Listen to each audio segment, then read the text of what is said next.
हम सभी को भगवान कृष्ण की अधिकतर लीलाओं का पता है, परंतु कुछ ऐसी रहस्यमयी चीजें हैं जिनका हमें ज्ञान नहीं है। नन्हे से बाल गोपाल ने कई भयंकर राक्षसों का वध किया है, ये तो हम सभी को लगभग पता है, परंतु मेरे अनुमान से शायद आप लोगों को ये नहीं पता होगा कि भगवान कृष्ण ने राजा बलि की एक पुत्री थी जिसका नाम था रतनबाला, उसका भी वध किया था। जी हाँ, यह 100% तक सत्य घटना है। श्री भक्ति दरबार में आपका स्वागत है। हमारे साथ जुड़े रहने के लिए तथा आने वाली वीडियोस सबसे पहले पाने के लिए श्री भक्ति दरबार को जरूर सब्सक्राइब करें। कृष्ण की कथा हो और राधा नाम का जाप ना हो, ये तो असंभव है। तो मेरे साथ एक बार जोर से सभी बोले राधे राधे। कथा के अंत में एक और रहस्य खुलेगा, तो वीडियो को अंत तक देखें। एक बहुत प्रसिद्ध राजा हुए, राजा बलि। वह एक विष्णु भगत, दानवीर और महान योद्धा थे। राजा बलि युद्ध की कला में माहिर तो थे ही, साथ में वो एक बहुत बड़े दानवीर भी थे। महान योद्धा और दानवीर होने के कारण उसमें अपनी शक्तियों का घमंड आ गया था। वह स्वयं को भगवान मानने लग गया था। सभी देवता अमर होने के बावजूद भी उससे डरते थे। बलि के डर से सभी देवता उससे छिपते थे। एक बार सभी देवताओं ने सोचा, हमें मिलकर भगवान विष्णु की शरण में जाना चाहिए, अब वे ही हमारी मदद करेंगे। फिर सभी देवता और ऋषि मुनि मिलकर भगवान विष्णु के पास गए। सभी ने बलि के अत्याचारों के बारे में बताया तो भगवान विष्णु ने कहा, बलि भी मेरा भक्त है, फिर भी मैं सभी देवता और ऋषियों के लिए कोई लीला अवश्य करूंगा। योजना के अनुसार भगवान विष्णु ने देवताओं की माता अदिति के घर जन्म लिया। एक दिन जब बलि विशाल यज्ञ करने की योजना बना रहा था, तब भगवान विष्णु ने, जिन्होंने अदिति के घर वामन अवतार में जन्म लिया था, वे पहुंच गए राजा बलि की यज्ञशाला में ब्राह्मण वेश में और दान देने को कहा। नारायण वामन वेश में इतने प्यारे लग रहे थे कि वहां खड़ी राजा बलि की पुत्री रतनबाला के मन में विचार आया कि काश उसके भी वैसा ही पुत्र हो जिसे वो अपना दूध पिलाए।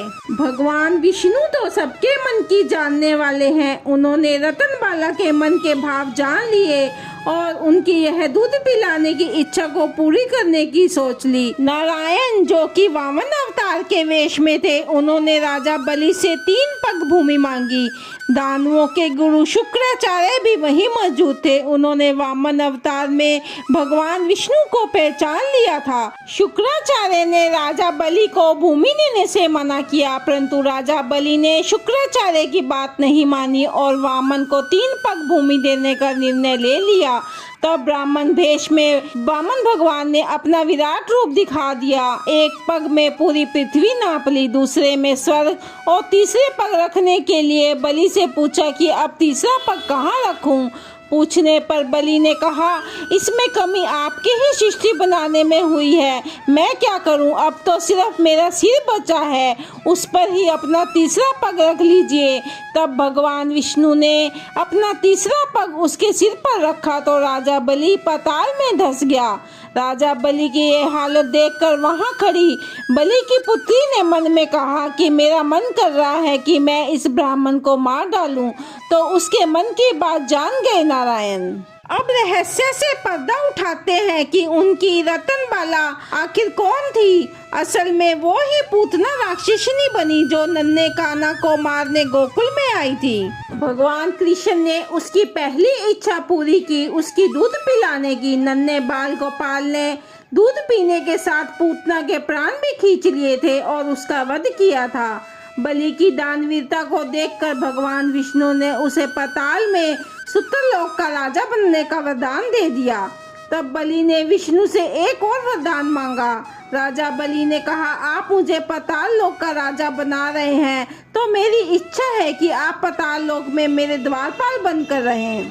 भगवान विष्णु ने बलि की यह इच्छा पूरी की और वे भी पाताल में राजा बलि के द्वारपाल बनकर उसकी रक्षा करने लगे। उधर बैकुंठ में सभी देवी देवता और लक्ष्मी जी बहुत चिंतित हो गए। भगवान विष्णु के बिना लक्ष्मी जी भी अकेली हो गई थी। तब नारद ने लक्ष्मी को एक सुझाव दिया कि वे राजा बलि के पास अपरिचित रूप में एक भिखारी स्त्री के वेश में जाएं और राजा बलि को अपना भाई बना लें और बलि को रक्षा सूत्र बांधकर बदले में प्रभु को मांग लें। लक्ष्मी जी राजा बलि के दरबार में आई और उनसे कहा कि वे उसे अपना भाई बनाना चाहती हैं। राजा बलि ने देवी लक्ष्मी का यह प्रस्ताव स्वीकार कर लिया और उससे रक्षा सूत्र बंधवा दिया। राजा बलि ने लक्ष्मी से कुछ उपहार मांगने को कहा तो माता लक्ष्मी ने उपहार स्वरूप भगवान विष्णु को मांग लिया। बलि ने अपने स्वार्थ से ऊपर बहन के सुख को माना और भगवान विष्णु को मुक्त कर दिया। भगवान विष्णु को लक्ष्मी के साथ बैकुंठ में वास करने की सहमति दे दी। राजा बलि ने लक्ष्मी से कहा कि जब मैंने आपको अपनी बहन माना है तो मेरी इच्छा है कि आप दोनों कुछ समय के लिए पाताल में रहो। भगवान विष्णु और माता लक्ष्मी ने बलि का यह आग्रह स्वीकार किया। नारायण और लक्ष्मी रक्षाबंधन से, जो कि श्रावण पूर्णिमा में था, से कार्तिक माह की त्रयोदशी तिथि यानी धनतेरस तक पाताल लोक में राजा बलि के पास रहे। धनतेरस के बाद प्रभु और देवी लक्ष्मी बैकुंठ को गए तो पूरे लोक में दीप पर्व मनाया गया। अगर आप भगवान कृष्ण के सच्चे भक्त हैं तो इस कथा को अपने मित्रों के साथ जरूर शेयर करें और घर में अपने बच्चे और बड़े बुजुर्गों को यह कथा अवश्य सुनाएं। जय माता दी।